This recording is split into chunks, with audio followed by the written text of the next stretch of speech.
Hey everyone, and welcome to Reading Crossbow. My name is Lena, and I'm here with my co-host Rob to talk about Quicksilver today. How are you doing, Rob? I'm doing good. This was a very interesting book for me to read because I think I've graduated into my understanding of romantasy at this point because I think we've covered enough on this show that I can say I'm picking up on all these tropes and starting to understand how these stories there's a pattern is So far. and there's quite a bit of a pattern in this book that is kind of leaning into stuff we've seen before. And so I'm very curious to see if this is the norm, or am I really picking up on it, or is this the anomaly?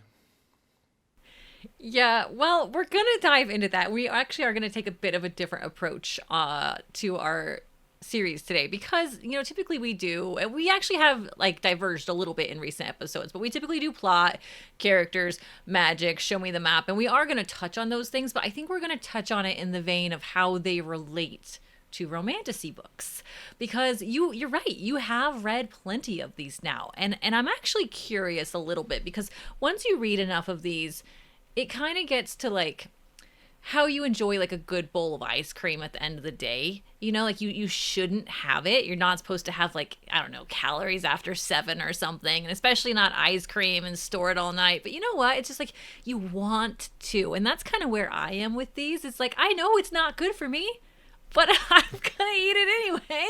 And so I'm kind of in that fangirl category, and I'm curious, are you? No, I'm not fangirling this, but I understand the appeal, and I very much also am picking up on some other things that I might not have guessed before we started this show about romantasy books, because it is not what I expected. Now that we have enough of them, I think I could talk to that. Okay, all right. So that's fair. I don't expect you to be a fangirl yet, but also we haven't read Akatar. We haven't read Throne of Glass. We haven't read those true, gut wrenching sagas. Because I know you love a good epic fantasy, and those are sagas, and there's characters that are just standouts, and a whole series can happen from them. So I don't know. I keep saying someday we're gonna have Robert read those, but the problem with those books, and actually kind of a bit about this book, is sometimes they take a while to get into because the fantasy world is built so big. So it's if I wanted you to even read one of those, I would want you to read to book 3, and it's I don't think you're gonna have the patience, Rob. And it's hey, by the way, book 3 is amazing, can you read these two shit ones first? And I don't think you're going to. And I also don't think that makes you appreciate actually how good of a first book this is for romantic fantasy. But on that note, let's talk a little bit about the plot, just a little bit, and then I want to kind of relay that into how does this relate to other fae romantasy books, and we're going to kind of keep going on that vein throughout today's episode. So plot. In this one, we have our main character, which is Saris, and she lives in a kingdom which is basically factions, which is actually similar to a lot of dystopian type novels. And so she lives in basically the poorest ward of the poorest section, and her water's even rationed. So we get a lot of her backstory here, and how she's struggling to live in this world. But it is this fantasy world, and they do have rumors that fae used to exist, way back forever ago. So there's all these legends. Well, anyway, she does something wrong someday. She steals from a king's guard, and that lands her in front of the queen. And basically, she sort of slips into, or falls into, or finds her way into a mysterious Feyland. I won't go into how too much, but then you can imagine the rest. She meets a dark shadow daddy. This always seems to happen. His name is Kingfisher, terrible name. And, between the two of them, they have to solve some sort of trauma or battle or war that's raging on in this world that she's now part of. So I know that's very loose. We're not going over the details, but really, that's actually quite descriptive for a lot of fae romantasy books. So, that's where we begin off. But how did you feel the plot of this book, and we're going to wrap the setting in here too, went compared to some of the other romantasies that we've read? What did you feel about that? As far as the plot itself, I felt like the plot, especially in the very beginning, it did keep me guessing, the way the different parts of this story, the way that it weaves in unexpected ways. For the most part, I actually was quite surprised when, as you noted, she falls into another world. like this is a isekai or lit RPG story where, going from one entire world to the even more fantasy-ish world. And I found that to be actually pretty interesting. But what I think I mostly was noticing about the plot is how much it felt very familiar. So much of this actually really did feel familiar. I remember in a previous podcast you mentioned how some of these books it was almost like a retelling of like Beauty and the Beast. And I very much was getting that kind of feeling, even when it's like, oh no, you're coming to dinner. That there was a lot of those kind of vibes you were getting from this story. And even when it's like, oh, yes, there's elves, but then there's also vampires and vampire elves.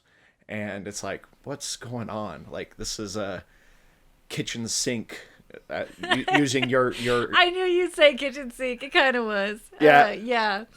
Bringing that back to last episode. But no, it just seemed like a lot of things all packed into one book. And as a story, I think it did a pretty good job of trying to bring all those elements into one giant story.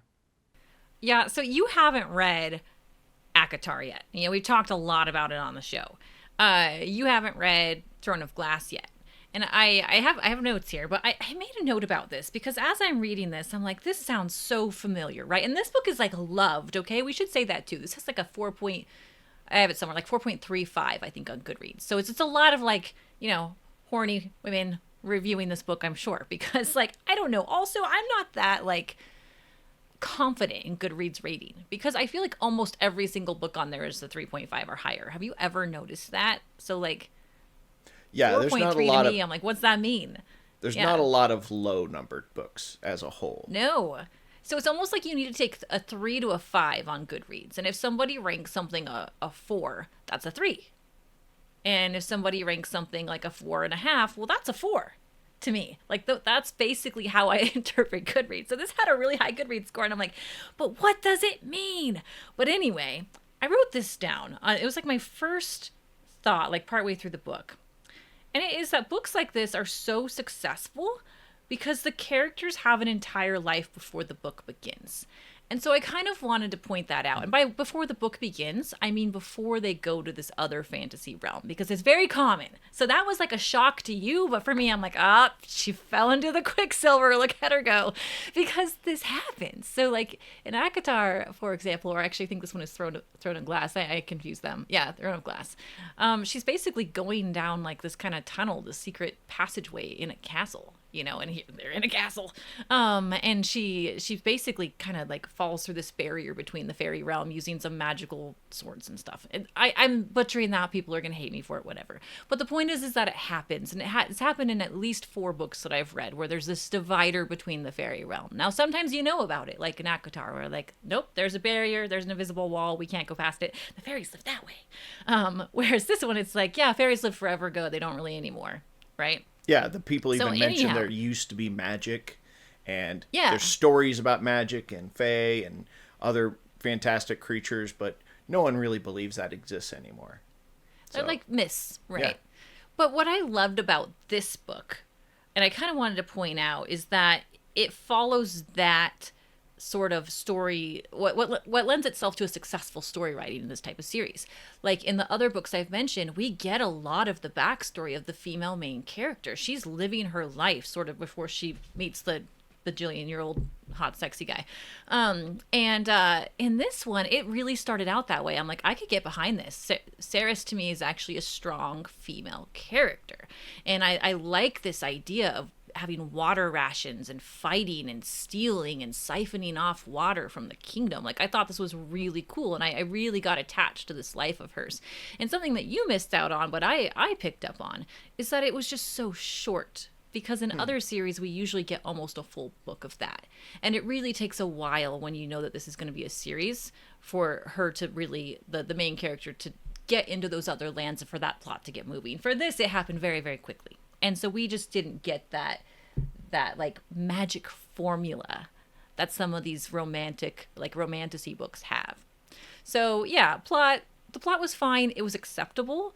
But from my experience in this type of a story, much, much, much too fast. And yes, kitchen sink. It's like Callie Hart was like, what are the successful things that go into writing a romantic fantasy in today's time? Shadow daddy, forced proximity, enemies to lovers, some dumb dude in the background, fall into a fairy pit. I don't know. She put it all in here. And it was just a lot for her first book. Yeah, I mean, even just some of the tropes, like there's a setup here. It's basically Team Edward versus Team Jacob, where you have A little bit. these two, lovers of sorts that are in her life and remain so. And Yeah. and but for the most part, the one that I actually found to be very interesting that we haven't gotten as much in the romantasy is basically the chosen one trope, because this book very much has like a strong chosen one trope. And I mean, to get more chosen one, so you'd have to have like John Connor, Anakin Skywalker, Emmett from Lego Movie, and Rand al'Thor all like in a square blowing each other. And then right as they all climax at the same time, Lilu sky beams the bad guy away. I mean, this is a crazy amount of chosen one in this book. Yeah, and that's not even that crazy because in the Throne of Glass series, wildly popular, there's even more chosen one. Like more, Okay. just more. Imagine that. So this is not unusual. It was just like not known to her so much. Like, we haven't really gone over the plot too much, but she's an alchemist in this book, which is this missing piece. So once we get into the fairy land, once she crosses that realm, we realize that there's a lot of different types of magic, and there's not a lot known about these alchemists. An alchemist can take quicksilver, which is this state of metal which can be infused with other things to create relics and portals, things like that. But we find out that there's a whole lot more to alchemy, and we didn't even learn about it in this book. That it's coming in future books. So kind of told at the end. But this is interesting too in the terms of like the chosen one, because there's a whole, we find out towards the end of the book that there's a whole actual separate book written by a character's mother where she predicts all of this because she's an oracle. So we do get a lot of the chosen one, but it is later in the book. Yeah, and that's just not something I think we had covered in previous romantasies. It was always this girl's not like other girls, like she likes to wear pants and she's a lot tougher than other girls, that kind of stuff. We've seen a lot of that, but A lot of basically, that. but the girl or the female lead character being this prophesied chosen one, that was the kind of interesting thing that I'd seen, because you see that a lot more in more traditional fantasy. Next up, we should probably dive into the characters. And remember, we are relating this to other romantic fantasy to see if we're kind of following the tropes here. So in this, we have Saris, as I mentioned. Yeah, she's our female main character, and she comes from her world and crosses over to the other world. And her world is very dystopian.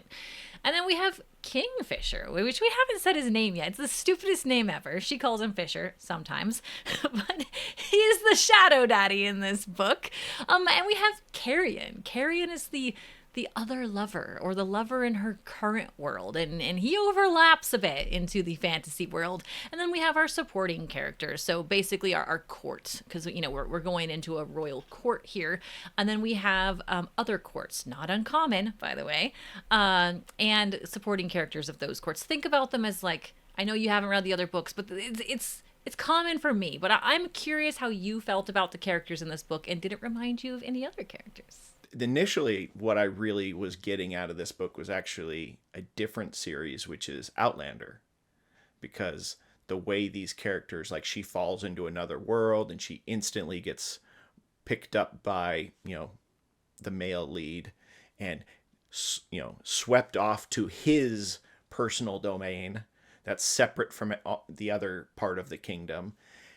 It very much was giving me that kind of Outlander vibes. But the other parts that I found that reminded me a lot, as you mentioned, the whole shadow daddy, he has the shadow magic and he can use that to undress her and so forth. And while he doesn't have wings, they do mention that these Fae used to have wings, but they, I guess, evolved past that. It's a weird evolution path. But what kind of shocked me a little bit was when all of a sudden they brought in, they're like, yeah, well, all these Fae things, Fae beings, the high Fae, they also used to be vampires. And so they all have pointy fangs and can drink blood. They choose not to, but they can. And I was like, where'd that come from? Like that was a kind of a big shock. If anything, I would have thought that would have been limited to the male lead character. So I love that, and I'm glad you brought that up, because when we're talking, we've gone through the plot, now we're on characters, and on characters, yes, this all feels so familiar to me. I'm almost dying inside because I'm like, it is so same, and I get why people love this book, but I'm also just like, can you guys not see it? Do you not see it? It's the same type of book, except for these little bits, these moments that stand out, like you just said. Like when I found that out, and it's a spoiler, right? Because, we haven't, well, actually it's not, I read this before we started the show. It does mention vampires on the back, but I didn't realize it was going to relate them to fairies. So fairies have canines in all these fairy books that I've read, and they're elongated. And by the way, in a lot of fairy books, they like to bite each other. It's a bit of a sexual thing, but so I was used to that. It is here too. It is here too. Okay, we'll get into the sexy parts later. But so typically in these books, when the fangs come out, I'm like, oh, he's gonna bite her, and it's like, it has to do with fated mates and stuff like that. We'll get into that. But they kept pointing out the canines a lot. Like it was mentioned a good amount before any of that happened, and I thought, well, this author's kind of mentioning these canines a lot. What's going on? So I was actually pleasantly surprised when I found out actually the Fae had this blood curse when they were first created or first brought into this world, and they feasted off blood. They're basically vampires, and I was like, well, that's badass. I love that. And so witches are brought into this plot line too, because it was the witches that originally cured the blood curse, and then they became the Fae. So it's actually really, really cool. And then the author actually, in a weird way, weaved in werewolves, but not really, like a wolf pack. So wolves are also a big thing in these fantasy books. Usually werewolves, but we get a wolf pack in this book, so that's cool too. So another pleasant surprise. But I think I was also just a little bit shocked of like, vampires, okay, wow, witches, and the witch thing happened super fast. That was quick as a plot point. And then the wolf pack thing. So there are some pleasant surprises if you're used to the typical character tropes, which this book definitely has. But I think readers will enjoy the surprises along the way, because it sounds like you did. Yeah, I found them to be very interesting. But the problem that I ended up having with this book is actually a lot of the dialogue. The plot itself wasn't the issue. It was the dialogue.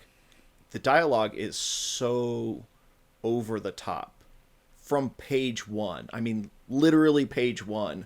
All the dialogue is over the top. It's almost like this was written so that it could be narrated by Will Ferrell and Christopher Walken, because you are just chewing up the scenery with every bit of dialogue in this book. Yeah, it's bad. I'm just going to say it. It's bad. Like, the dialogue was some of the worst parts. Like, it is so bad. And, we mentioned this in Fourth Wing, for example, and I think Fourth Wing is a far better book than this. But Fourth Wing, they're in war.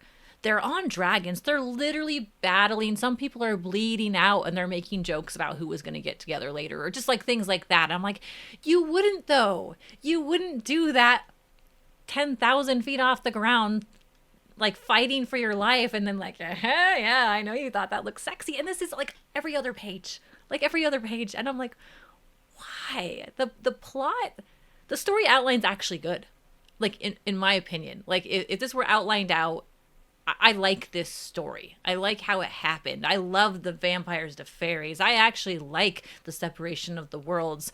I like there's this kind of trifecta kingdom thing going on that doesn't spoil too much when I say that. I like that. I love all that. But like the conversation just kind of ruined it. The dialogue was not good. It is not good. And it's funny because like in the very beginning, there was a lot of like the usual exposition that I've come to expect, like when we read like Sarah J. Maas or Fourth Wing. But actually, I found it to be rather reasonable and well done in comparison to those other books. It was just the dialogue here was just so over the top. At even the smallest conversations, it's like mini boss fight monologues. Every character's got to do their boss fight monologue in every conversation, and that's how it came across. It's true. It's true. Although I would not say that this was better than like Crescent City, which I think is one of the ones that you're like comparing this to. Because I definitely think the dialogue in Crescent City was much better. Oh no, I would I say agree. Crescent City had much better dialogue. When I was comparing it to Crescent City, it was the exposition part. The Crescent City is heavily front loaded with exposition. This one does have exposition, but it's not quite as heavy handed.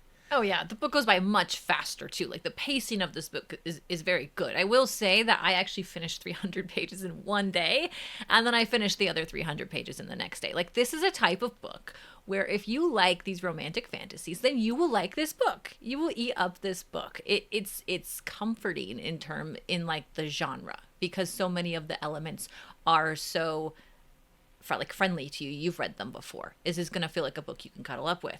However, there is parts that would surprise you. So this actually gives me a bit of life with this author because I actually didn't know. I had a feeling it was a series, but I didn't research that before I started reading it. And I realized how quickly she was going through the first part of the female main character's plot. Like I thought, well, maybe this is a standalone. I looked it up, and it is a series. So, and it definitely ends in a way that's going to be a series.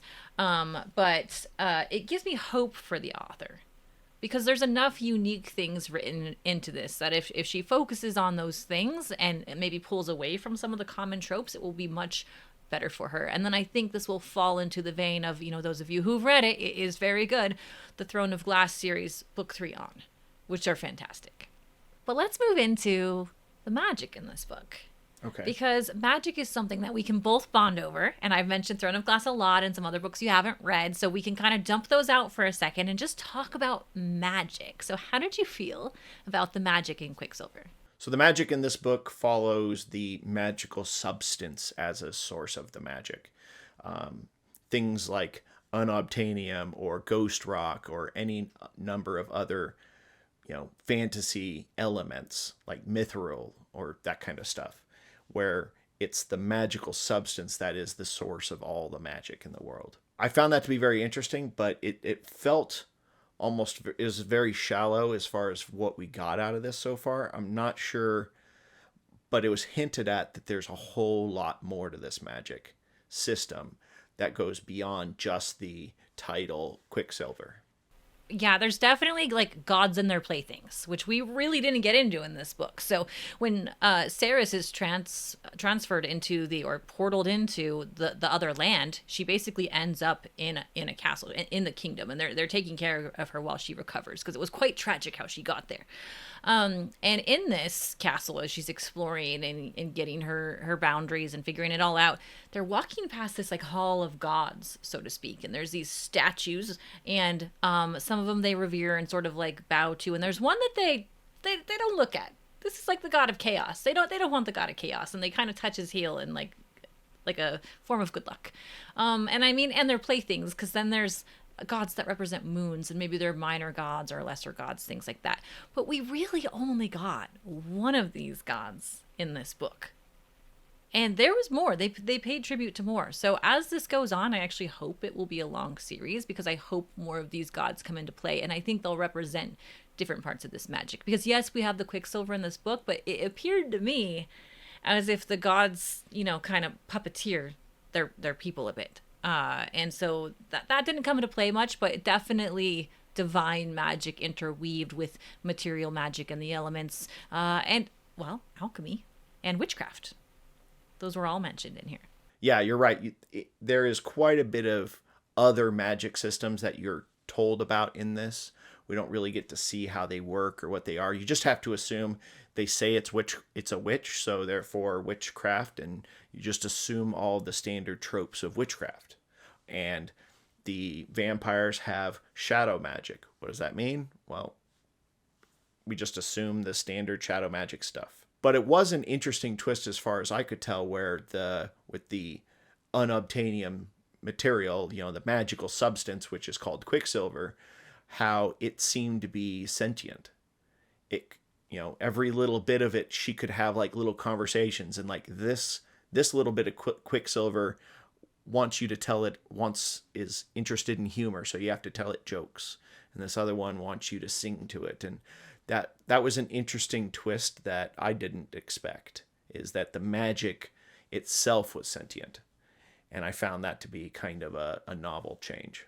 That was really cool. That's what I mean by this book. So we're like comparing this to other romantic fantasies, and this definitely had, for me, these like wow moments. I really enjoyed Ceres discovering her alchemy and finding out how to speak to this metal and make it sing for her, and how she can make like relics or really cool like god infused type weapons that give magic to the wielder. So not everyone has magic in this story, or they have some lesser forms of magic or something, but they can get immense forms of magic with alchemy and infusion of the metals and however this metal talks to her. So that's super cool, and I think we have a lot of room for growth. So I'm excited for it. But yeah, you're right. A lot of it just wasn't explained. Some very poor sections of explaining magic was definitely the witches. Like, they make this big deal about needing to go get this one witch. She's like the only one that can do it, basically. And it's going to save someone's life who's like on the edge. They need her, though. And so he literally just goes through a portal and grabs her and comes back. There was no like bad thing that happened. There was no like story to tell, and witches in all the romantic fantasies that I've read have really cool moments, sometimes full on storylines. And I keep saying Throne of Glass series, but Manon, Chef's Kiss is so good. And it's like I had a serious letdown with that moment. And then another one, which was their healer, which I forget her name, but she just heals and lays hands on them, but it doesn't really explain why. They talk about like drawing out Quicksilver or drawing out poisons or toxins or vampire venom, but no why. So yeah, kitchen sink. And it was very inconsistent for even what you do true. get. Like they talk about how there's been really almost no magic since the gods kind of disappeared. And yet you have your male lead character who obviously has these shadow powers. And you have the healer who has these unexplained powers, and the witches. And the witch, as you said, the witch shows up and they're like, we need the witch to do her thing, and then entirely happens off camera. You don't even know what she does or how she does it. You get no clue. You just hear she did what she was supposed to do. And it's like, ta-da. and it's like that. So that was a bit of a disappointment, but the actual Quicksilver substance was worth the read. I want to talk about a couple more things before we get to the spicy stuff. So I want to talk a little bit about these tropes, just a bit, because there's a few of them that bothered me. And one of them, I don't know if it's a trope so much as it's just kind of these bases for this huge differences in age in characters from the Fae to humans. This is like so many books like are like this, and we've talked about that a lot. But I was thinking about it, and like what really bothers me about it is like it has a vastness to it that's hard to quantify. Like when we think about space, like that is 50 billion light years away. Like we don't actually know what that means. Like, yes, you and I are both smart. We could figure it out on paper. There's math to it. Like we can be like, yep, that's what it is if you do all this math. But what does it mean? We can't really quantify that, or how many stars are in the sky. It's too much numbers for us. Yeah. And I People feel suck that way. at big numbers. Yeah, exactly. Yeah. But it's tough to quantify time in books like this for me. For example, there's this part of the book where he spends like 110 years of his life. And this always happens. Some fairy dude had 300 years of his life in a dungeon, or 200 years of his life trained to some bird that picks out his insides. I don't know. This guy's strife was he had 110 years stuck in a labyrinth that was hard to solve. But it's so tough because they're always like, oh, poor baby. Like, I can't believe he had to go through that, like, in a labyrinth for 110 years. But I just find that if an author wants to be relatable and someone to understand true trauma, I don't know that that's one that works for me or ever has worked for me, because that time span just feels too vast. I don't I don't know. Does that come across to you, what I'm trying to say? Yeah, and I mean, I've already made my feelings clear on the whole January December romance that comes in these kinds of books. Like the gap is just so absurd. But when you start talking about like this one, all the characters in this book, except for the humans, are like 1,500 years plus. Everyone. So the Plus. youngest people in this book are like 1,400 years old, and it's like just a couple generations, and you're talking about the entire length of recorded human history, just like 3 generations worth of these Fae, and that's the entire history of human civilization in our world. As far as like written civilization, if you want to go to prehistoric, humanity, you can go maybe another 20 layers of elves, but that's not very many. It's so few. And to have this seemingly vibrant, deep culture with these deep traditions, it's like, how do you have that when you're only when you had to have been a civilization for millions of years, and yet you're still barely medieval? I don't know. But it's tough on me. And I really felt that with this book in particular because of the labyrinth thing, or 200 years there or 300 years there. I just think that that's hard for us just as humans. And we are the readers, humans. Like, we're reading this. And I can stretch my mind quite a bit, of course. But I just have a hard time with that one. But that we don't have to spend too much time on that. I wanted to touch on one more thing, which is common in most romantic fantasies that we read, especially lately, which is trials. And it goes way back to like Harry Potter. It goes to the Wings, the Serpent and the Wing. I can't remember the name of the book. We just read another one where they had trials or games, the Hunger Games even. And this book, no different. Akatar, she's got to kill a worm and it's just so stupid. But like, I'm like, what? Why? Do you think that they're still successful? Do you think that readers still like to read about trials? Was this trial in this book successful? You see, where I think this one's a little bit different than a lot of some of the other just fantasy, like trials type of books, is I'm going to relate this to something else, which is anime. So in anime, you often have an element where they have a big competition.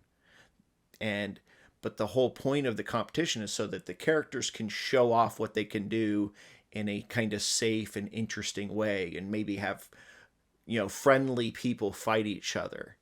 It's a good opportunity to see who is really tougher than that kind of thing. So you set up those kind of competitions. Even like the Harry Potter with the Triwizard Tournament, a lot of that is about trying to show how do these characters stack up against one another, and how do they fit into this world? What can they really do when under pressure? But in cases like this, that kind of trial, I actually didn't even find it to be that much of a trial, because essentially she had an I win button that it's like, oh, I have she had a map, and it was like, I'm just going to follow the map. It's over there, just follow the map. It wasn't that much of a trial, but I understand the scene that you're talking about, because it very much had that kind of battle royale kind of vibe to it. My actual favorite part of that one was actually there's this creature that really reminded me of a D&D Drider, half spider, half elf, and I was like, ooh, you have a Drider? That was a surprisingly twist. Oh my gosh, you would. Okay, so but you see it, right? Yeah. Like this whole episode is kind of relaying like so much of these books are the same. But in this book in particular, I found so much that was different and interesting. And I just hope, I guess, that we can have that leaned into. I'm going to read the second one. I know you're not, probably. I don't know, you might. But I'm going to read it. And I hope the author does. But this takes us to the last bit I want to cover before we read the book, because I don't think we're going to do the map today. It was shit. Which is, the steamy parts. Okay. Like this had actually a lot of them. Some of these books will have like one big one or two big ones, but this actually had a lot more steam. How did you feel about that, Rob? You've read a lot of it now. I felt like this one was I would actually say for me, this one was one of the better written for what we've read. I felt like, especially the earlier ones, they didn't go too crazy with the bizarre descriptive language. Instead, they just focused on the actions, and I found that to be better. The later ones, when it's like it, and at that moment, my world shattered. And They did say, she said shattered though, a she, lot. she actually said shattered, and then she also said her world shattered when the character got punched in the gut by the master vampire, and I was like, well, that's an interesting mixing of. Man. Did those feel the same? Because I didn't pick up on that, Rob. because the 7-foot shack-sized male love interest, it might feel like getting punched in the gut. Oh, you're right. It probably does. It's awful. Okay. Wait, one second though, because I just realized. Correct me if I'm wrong. I don't think you've read Fated Mates yet. No. Have you read where they're fated from the get-go? Like it's fate that brings them together? No. Okay. So this is different. That was a first for me on this one, and I actually found that to be more uncomfortable as a reader. A lot of people don't like Fated Mates. Okay, so Fated Mates is like one of those things. You love it or you hate it. I tend to really hate it. However, I tend to like the bond between the two characters much more on Fated Mates. So I don't like that they're fated to be together. It's destiny.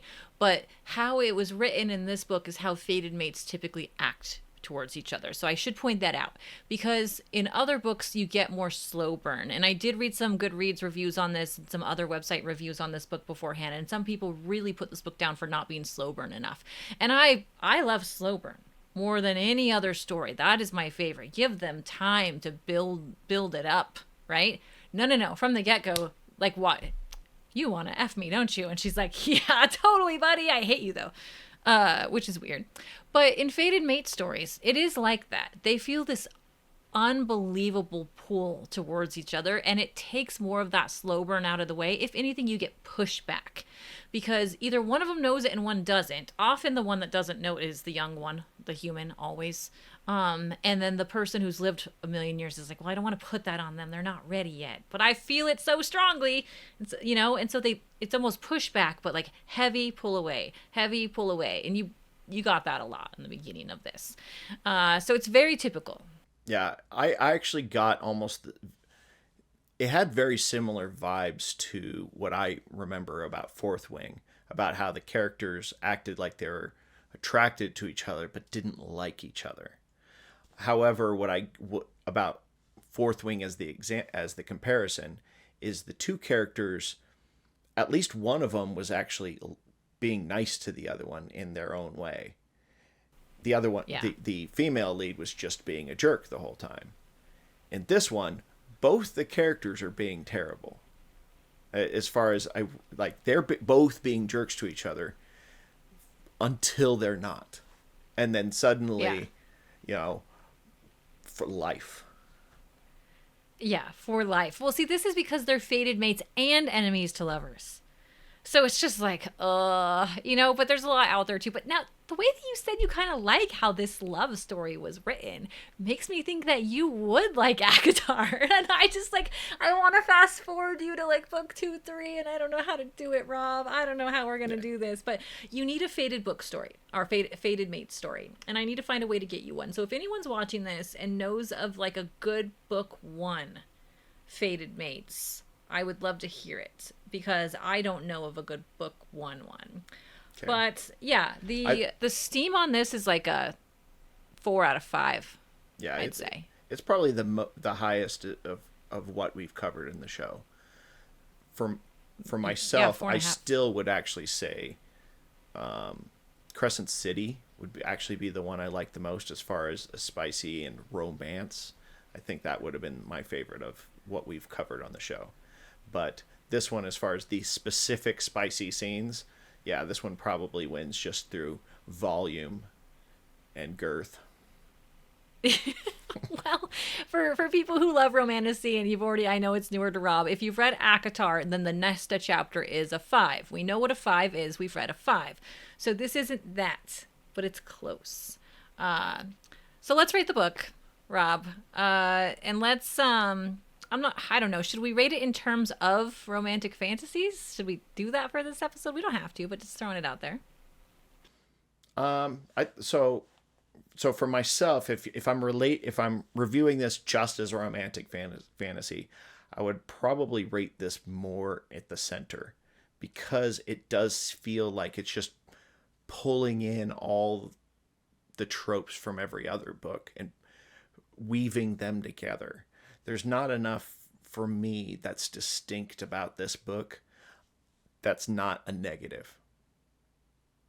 The negative, like the dialogue, just kills me. But Sorry.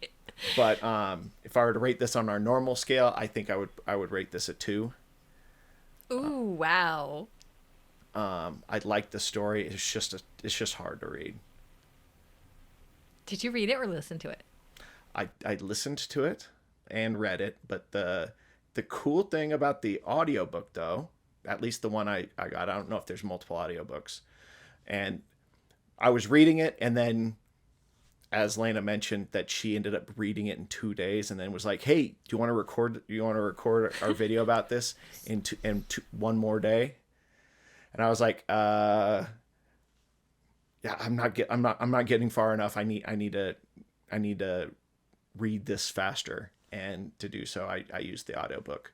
But the audiobook I found to be very interesting because it has 2 voice actors, a male and a female, who handle the roles, not by chapter though, but by speaking part. Oh, that's cool. And then also, anytime the Quicksilver talks, both of the actors are reading those lines. So it gives it a very ethereal quality because all the Quicksilver lines are done with both male and female voice. And I found that to be... Quicksilver says we a lot. And I found that to be pretty cool idea. Okay. Huh. Well, that makes it interesting to think about listening to it. Did you listen to this at work? Of course not. Of course not. Okay. Anyway, because a lot of it could be uncomfortable. Like I was reading this at home, and my son had like kids over, and I was like, I bet some of the girls have seen this cover. So like I put the cover down so they couldn't see it, and I was actually in the middle of like a steamy chapter, and they kept asking in questions like, "Where's the chips? Where do you put the sodas?" And I'm like, this is funny. So yeah, I couldn't imagine listening to it. But anyhow, so my rating on this, if I were rating it with the other books that we read, I'm just going to put it at a 3. It's good. I would read the second one, but this is not better than books that are like stellar, like good books. You can't put this anywhere with your Brandon Sandersons. You can't put this anywhere with the authors of The Expanse. You just can't. And it's just unfair. But in terms of romantic fantasy, this is probably closer to the 4 range. Okay. Because I did read it fast. It's exactly everything I want in a romantic fantasy. I mean, I tore through this, and I would love to read the second one. And just because maybe I'm just total trash. I don't know, but maybe I just like this stuff. And you know what's weird is I'm actually not drawn to like the chapters that a lot of women talk about, like the really smutty chapters. Actually, in some of them I just kind of glaze over it because the dialogue was so bad during it, to be totally honest. But I really love the fantasy stories, and if you completely removed the smut out of it, I would still really love the story. And so that's why this is a 4 for me, and because this actually has elements to it that were unexplained that I'm curious to read about further. And if I know anything about romantasy books, these just get better and better and better. And for me, just romantasy as a whole, having read the 5 or 6 that we've covered on the show, of very traditional romantasy, I would say the part that I was most surprised about as a whole is how much of it's just a traditional fantasy story. It really is. I would have very much assumed these books were very much the bodice ripper stuff that you'd see at the checkout stand, in the 80s, at a grocery store. Jackie Collins. your Fabio, bodice rippers. And I just kind of assumed that's what a lot of these romantasies are. And if you take out on average, these books have 3 to 5, smuttier chapters, tops. Like, there's just tops, yeah. It is very much just a fantasy story with a bit it of, is. with a, with a little bit of extra yearning built in, of pining for the other person. But other than that, a lot more curse words. Other than that, I mean, they really are fantasy stories, and I think they probably get looked down upon unfairly because of a handful of chapters that each one has. Yeah, it is unfair because I read Sanderson, and honestly, what's missing is that guy cannot write love for shit. And it is so bad. And I don't think there's anything wrong with wanting these characters to have a loving adult relationship. Like, there's nothing wrong with that. Like, even in Warcraft books that I love to read, I've read every Warcraft book that's come out. Like, they don't talk about sex like they do in these stories, but they talk about it like, he'll say finished his relations with his wife or finished his morning ritual with his wife. And I'm like, oh, I see. Okay. But at least they talk about it. And so I think it adds this element that we get when we watch a cinematic of our favorite novels. They always put love in them. What's the missing part that movies always put into fantasy books? They always put love. Yeah. So he's just put it in there from the beginning. And from the books that I had read before we did this show, many of them had these romantic scenes, but it was, kissing starts, maybe a little grabbing, and then it kicks off with the next morning or that kind of thing. It just didn't go through the graphic details that covers about 5 pages of graphic details. And it's that's really the only difference. And I find that to be very surprising. I think a lot of dudes would love these books. Now, I don't need the level that was in this. Like I said, I actually got turned off by some of it. You don't need to say the F word so much. You don't have to get so graphic. I hated the Nesta chapters in Akatar. Or I did the Nesta book, rather. It was not my favorite.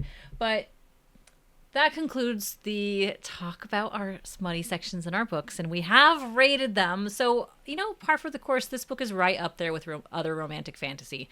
I think our summary is that we wish that it would have gone down the lines of some of the more cool elements, some of the ones that you brought up that I didn't even think about. Yeah, this was pretty much the pretty solid entry to our romantic fantasy books, and not the worst one we've read by quite a bit. Be sure to like and subscribe. It is a huge help to us. This year's actually been really good as far as the subscribers, and we'd like to continue that out. Yep, make sure to like and subscribe, and we will see you next week.